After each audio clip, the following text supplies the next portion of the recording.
ಈ ವರ್ಷಾಂತ್ಯಕ್ಕೆ BBMP election ಅನ್ನ ನಡೆಸಲಾಗುತ್ತೆ ಅನ್ನುವಂತಹ ಸೂಚನೆಯನ್ನ ಸರ್ಕಾರ ಕೊಟ್ಟಿದೆ. ಈ ಸಂಬಂಧ ಸೋಮವಾರ ಸಿಎಂ ಸಿದ್ದರಾಮಯ್ಯ ಹಾಗೆ ಡಿಸಿಎಂ ಡಿಕೆ ಶಿವಕುಮಾರ್ ಕೂಡ ಬೆಂಗಳೂರು ಶಾಸಕರೊಂದಿಗೆ ಸಭೆಯನ್ನ ನಡೆಸಿದ್ದಾರೆ. ಜೊತೆಗೆ ಸಭೆಯಲ್ಲಿ ಚರ್ಚೆ ಆಗಿರೋದು ಈ ಒಂದು ಬಿಬಿಎಂಪಿಯನ್ನ 5 ಭಾಗಗಳಾಗಿ ಮಾಡಬೇಕು ಅಂತ. ಸೊ ಇದಕ್ಕೆ ಈಗಾಗಲೇ ಸಾಕಷ್ಟು ಪರ ವಿರೋಧ ಚರ್ಚೆ ಆಗ್ತಾ ಇದೆ. ಸೊ ನಿಜಕ್ಕೂ ಬಿಬಿಎಂಪಿ ಎಲೆಕ್ಷನ್ ಸೆಪ್ಟೆಂಬರ್ ತಿಂಗಳಲ್ಲಿ ಆಗತ್ತಾ ಅಥವಾ ವರ್ಷಾಂತಕ್ಕೆ ಆಗತ್ತಾ? ಯಾಕಂದ್ರೆ 4 ವರ್ಷ ಆಗತ್ತೆ. ಸೊ ಆಗತ್ತಾ ಅನ್ನುವಂತಹ ಬಹುದೊಡ್ಡ ಪ್ರಶ್ನೆ ಇದೆ. ಸೊ ಇದೆಲ್ಲದರ ಬಗ್ಗೆ ಮಾತನಾಡೋದಕ್ಕೆ ಬಿಜೆಪಿಯ NR ರಮೇಶ್ ಅವರು ನನ್ನ ಜೊತೆಗಿದ್ದಾರೆ. ಸೊ ಅವ್ರನ್ನ ಮಾತಾಡಿಸ್ತಾ ಹೋಗ್ತೀನಿ.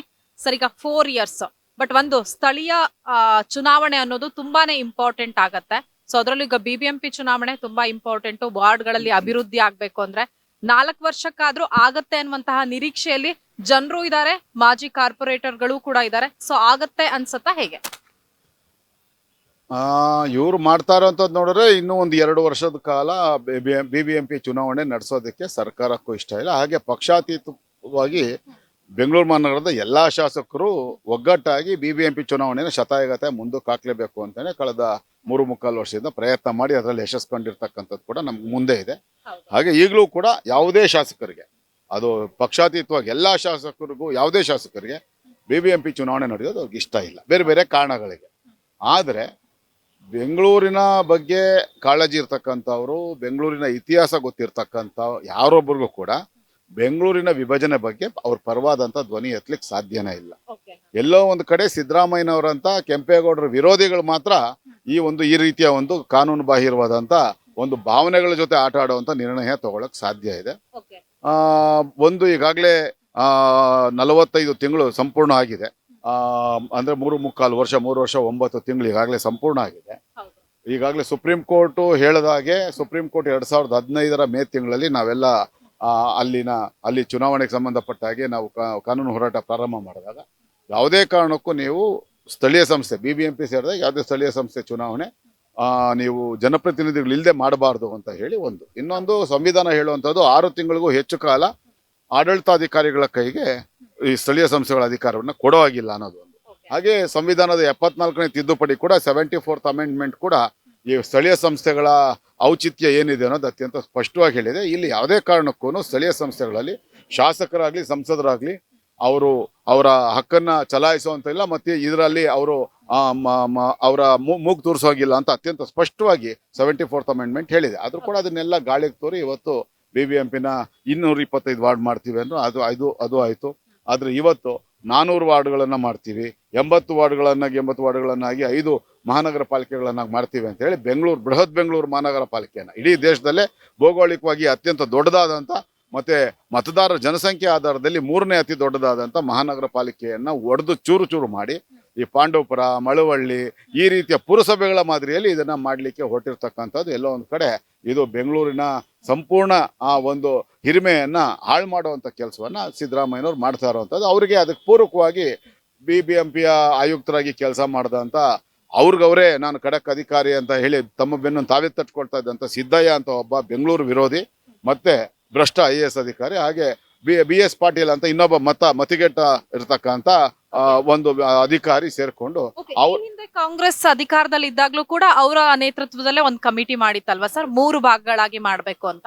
ಸಿದ್ದರಾಮಯ್ಯನವರಿಗೆ ಮೊದಲಿಂದನೂ ಅಷ್ಟೇನೆ ಈ ರೀತಿಯ ಈ ಒಂದು ಸಮುದಾಯದ ಪರವಾಗಿ ಅವರಿಗೆ ವಿರುದ್ಧವಾಗಿರ್ತಕ್ಕಂಥದ್ದು, ಲಿಂಗಾಯತ ಸಮುದಾಯ ಇರ್ಬೋದು ಅಥವಾ ಒಕ್ಕಲಿಗ ಸಮುದಾಯ ಇರ್ಬೋದು, ಇವರ ವಿರುದ್ಧವಾಗಿ ಅವ್ರು ಕೆಲಸ ಮಾಡ್ಕೊಂಡು ಬರ್ತಾ ಇರ್ತಕ್ಕಂಥದ್ದು. ಹಾಗಾಗಿ ಅದೇನೋ ಅವ್ರಿಗೆ ಮೊದಲಿಂದನೂ ಕೆಂಪೇಗೌಡರ ಮೇಲೆ ಯಾವ ರೀತಿ ನೆಹರು ಅವ್ರಿಗೆ ಅಂಬೇಡ್ಕರ್ ಅವ್ರ ಬಗ್ಗೆ ಮೊದಲಿನ ಅವರು ಪ್ರಾರಂಭದಿಂದನೂ ಅವ್ರ ವಿರುದ್ಧ ದ್ವೇಷದ ರಾಜಕಾರಣ ಮಾಡ್ಕೊಂಬಂದ್ರು, ಅದೇ ರೀತಿ ಸಿದ್ದರಾಮಯ್ಯನವ್ರು ಕೂಡ ಮಾಡ್ಕೊಂಬರ್ತಾರಂಥದ್ದು. ನಾನು ಒಟ್ಟಾರೆ ಹೇಳಬೇಕು ಅಂತಂದ್ರೆ 1531ರಲ್ಲಿ ವಿಜಯನಗರ ಸಾಮ್ರಾಜ್ಯದ ಅರಸರಾಗಿದ್ದಂಥ ಅಚ್ಯುತರಾಯರು ಅವರ ಕೊನೆ ಸಹೋದರ ಜಕ್ಕರಾಯನ ಒಂದು ಶಿಫಾರಸಿನ ಮೇರೆಗೆ ಅವರ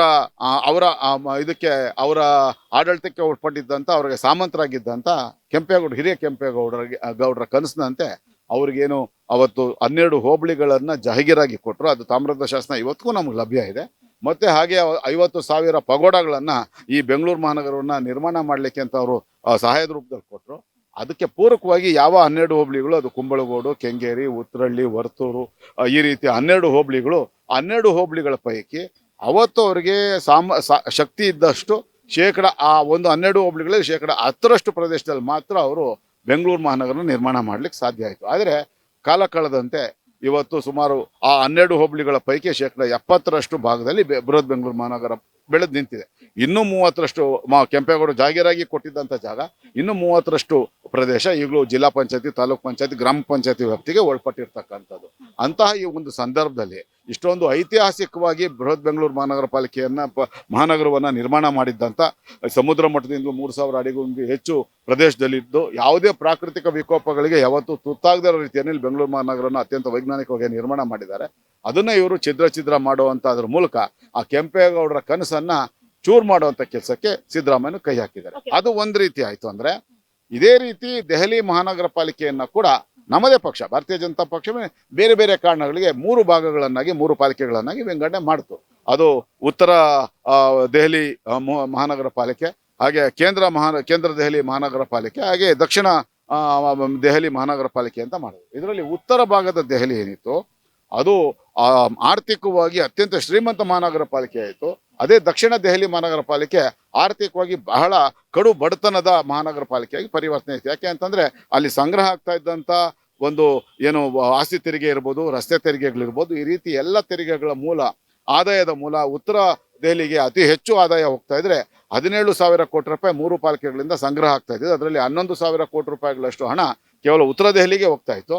ದಕ್ಷಿಣ ದೆಹಲಿಗೆ ಕೇವಲ 1,500ರಿಂದ 1,700 ಕೋಟಿ ರೂಪಾಯಿ ಮಾತ್ರ ದೊರಕ್ತಾ ಇತ್ತು. ಇದರಿಂದ ಆರ್ಥಿಕ ಅಸಮತೋಲನ ಹೆಚ್ಚಾಗಿ ಕೊನೆಗೆ 3 ಅವಧಿಗೆ ಅವ್ರಿಗೆ ಸಾಕಾಗಿ 3 ಮಹಾನಗರ ಪಾಲಿಕೆಗಳು ಒಂದಾಗಿ ಮೇಯರ್ಗಳು ಮತ್ತೆ ಎಲ್ಲ ಸ್ಥಾಯಿ ಸಮಿತಿಗಳು ಒಂದಾಗಿ ಒಂದು ನಿರ್ಣಯವನ್ನು ತಗೊಂಡು 3 ಮಹಾನಗರ ಪಾಲಿಕೆನ ಮತ್ತೆ ಒಂದು ಮಾಡಿ ಒಂದೇ ದೆಹಲಿ ಮಹಾನಗರ ಪಾಲಿಕೆ ಮಾಡಬೇಕು ಅಂತ ಹೇಳಿ ಒಂದು ನಿರ್ಣಯವನ್ನ ಪಾಸ್ ಮಾಡಿತು. ಆ ನಿರ್ಣಯದ ಆಧಾರದ ಮೇಲೆ ಇವತ್ತು ದೆಹಲಿ ಸರ್ಕಾರ ಕೂಡ ಕೇಂದ್ರ ಸರ್ಕಾರಕ್ಕೆ ಮನವಿ ಮಾಡ್ಕೊಂಡಿದ್ದಕ್ಕೆ ಮತ್ತೆ ಅದೇ ಒಂದು ಮಹಾನಗರ ಪಾಲಿಕೆ ಆಯಿತು. ಅದೇ ರೀತಿ ಬೃಹತ್ ಬೆಂಗಳೂರು ಮಹಾನಗರ ಪಾಲಿಕೆಯನ್ನು ಇವರು 5 ಭಾಗಗಳಾಗಿ ಏನು ವಿಂಗಡಣೆ ಮಾಡ್ತಾ ಇದ್ದಾರೆ. ಯಾವ ಪಾಲಿಕೆ 5ರಲ್ಲಿ ಒಂದು ಪಾಲಿಕೆಗೆ ಈಗಿನ ಮಹದೇವಪುರ ವಲಯ ಮತ್ತು ಪೂರ್ವ ವಲಯ ಸಿಗತ್ತೆ. ಆ ಮಹಾನಗರ ಪಾಲಿಕೆ ಆರ್ಥಿಕವಾಗಿ ಅತ್ಯಂತ ಶ್ರೀಮಂತ ಮಹಾನಗರ ಪಾಲಿಕೆ ಆಗ್ತದೆ. ಯಾಕಂದ್ರೆ ಈ ಭಾಗದಲ್ಲೇ ಮಹದೇವಪುರ ವಲಯ ಮತ್ತು ಪೂರ್ವ ವಲಯದಲ್ಲಿ ಇರ್ತಕ್ಕಂಥದ್ದು ಬೆಂಗಳೂರು ಮಹಾನಗರದಲ್ಲಿ ಇರ್ತಕ್ಕಂಥ 3,856 IT ಕಂಪ್ನಿಗಳು, ಹಾಗೆ 103 BT ಕಂಪ್ನಿಗಳು, ಹಾಗೆ 89 ಟೆಕ್ ಪಾರ್ಕ್ಸ್ ಪೈಕಿ 87 ಟೆಕ್ ಪಾರ್ಕ್ಗಳು, ಹಾಗೆ 3,758 ಟೆಕ್ ಪಾರ್ಕ್ಗಳು, ಇದೆಲ್ಲ ಈ 2 ವಲಯಗಳು ಸಿಗುತ್ತೆ. ಹಾಗಾಗಿ ಆರ್ಥಿಕವಾಗಿ ಸುಮಾರು 3,000 ಕೋಟಿ ರೂಪಾಯಿಗೂ ಹೆಚ್ಚು ಬರೀ ಕೇವಲ ಆಸ್ತಿ ತೆರಿಗೆ ಸಂಗ್ರಹ ಆಗೋ ಪಾಲಿಕೆಯಾಗಿ ಅದು ಶ್ರೀಮಂತ ಪಾಲಿಕೆ ಆಗುತ್ತೆ.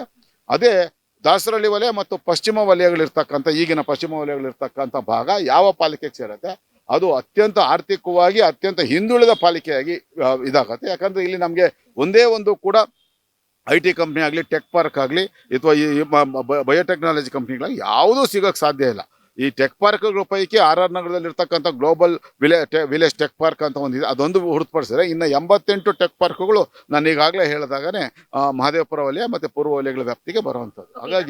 ಹಾಗಾಗಿ ಈ ಪಶ್ಚಿಮ ಮತ್ತು ದಾಸರಳ್ಳಿ ವಲಯ ಯಾವ ಪಾಲಿಕೆಗೆ ಸೇರುತ್ತೋ ಅದು ಅತ್ಯಂತ ಆರ್ಥಿಕವಾಗಿ ಬಡತನದಲ್ಲಿರ್ತಕ್ಕಂಥ ಮತ್ತು ಆರ್ಥಿಕವಾಗಿ ಹಿಂದುಳಿದ ಪಾಲಿಕೆಗೆ ಆಗುತ್ತೆ. ಈ ರೀತಿ ಆರ್ಥಿಕ ಅಸಮತೋಲನ ಆಗೋದ್ರಿಂದ ಸಹಜವಾಗಿಯೇ ಅಲ್ಲಿ ಸ್ಟಾರ್ಟ್ಅಪ್ಗಳು ಪ್ರಾರಂಭ ಆಗೋದ್ರಿಂದ ಹಿಡಿದು ಅಲ್ಲಿನ ನೆಲದ ಬೆಲೆ ನಿಗದಿ ಆಗೋದ್ರಿಂದ ಹಿಡಿದು ಎಲ್ಲದರಲ್ಲೂ ಆ ಪ್ರದೇಶ ಪಶ್ಚಿಮ ಮತ್ತು ದಾಸರಳ್ಳಿ ವಲಯದಲ್ಲಿ ತುಂಬಾ ಒಂದಕ್ಕೊಂದು ಹೊಡೆತ ಬೀಳ್ತಾನೆ ಇರುತ್ತೆ.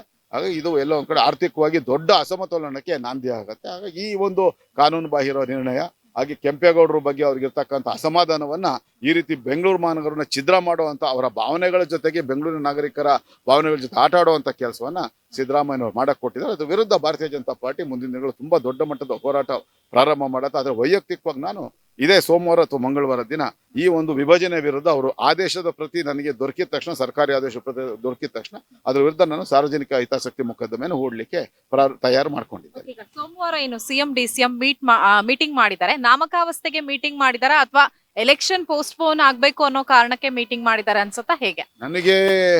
ನನಗೆ ತಿಳಿದಿರ್ತಕ್ಕಂಥ ಮಾಹಿತಿ ಪ್ರಕಾರ ಎಲ್ಲಾ ಶಾಸಕರು ಮತ್ತೆ ತಿರ್ಗಾ ಒಂದಾಗಿ ಶತಾಯಗತೆ ಇನ್ನೊಂದು 2 ವರ್ಷಗಳ ಕಾಲ ಈ ಒಂದು ಚುನಾವಣೆಯನ್ನ ಮುಂದೂಡಬೇಕು ಅನ್ನೋದು ಒಂದು.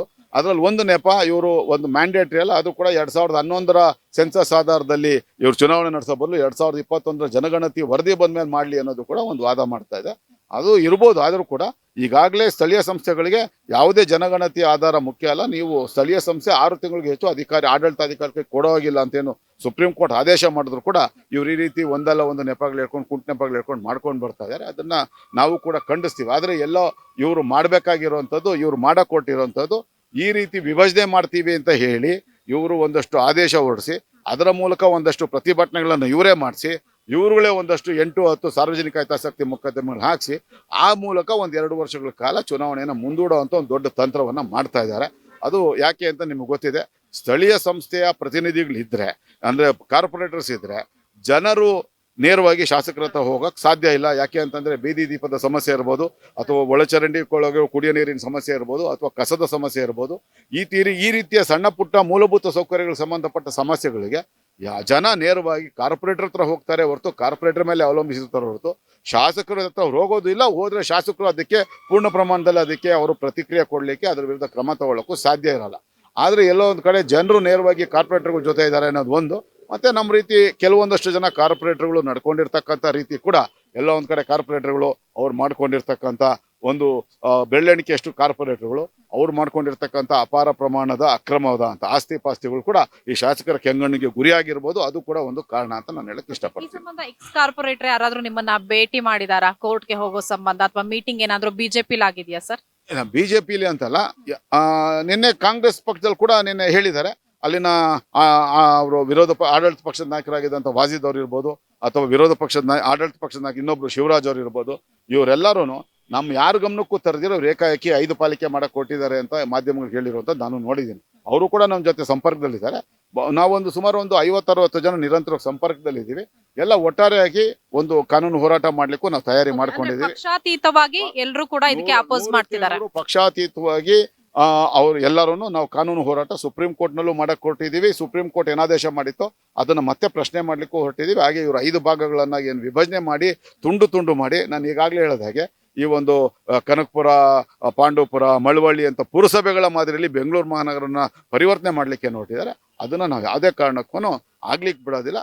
ಯಾವುದೇ ರೀತಿಯ ಹೋರಾಟಕ್ಕೆ ನಾವು ಸಿದ್ಧರಾಗಿ ಸಿದ್ದರಾಮಯ್ಯ ಮತ್ತು ಅವ್ರ ಸರ್ಕಾರಕ್ಕೆ ಸರಿಯಾದಂತ ಪಾಠವನ್ನ ಕಾನೂನು ರೀತಿ ಕಲಿಸೋದಕ್ಕೆ ನಾವು ಸಿದ್ಧತೆ ಮಾಡ್ಕೊಂಡಿದ್ದೇವೆ. ಇದಿಷ್ಟು ಕೂಡ ಬಿಜೆಪಿಯ NR ರಮೇಶ್ ಅವರ ಮಾತು. ವಿಡಿಯೋ ಜರ್ನಲಿಸ್ಟ್ ಮಹಾಂತೇಶ್ ಜೊತೆ ವೀಣಾ ಸಿದ್ದಾಪುರ್, ಕರ್ನಾಟಕ ಟಿವಿ, ಬೆಂಗಳೂರು.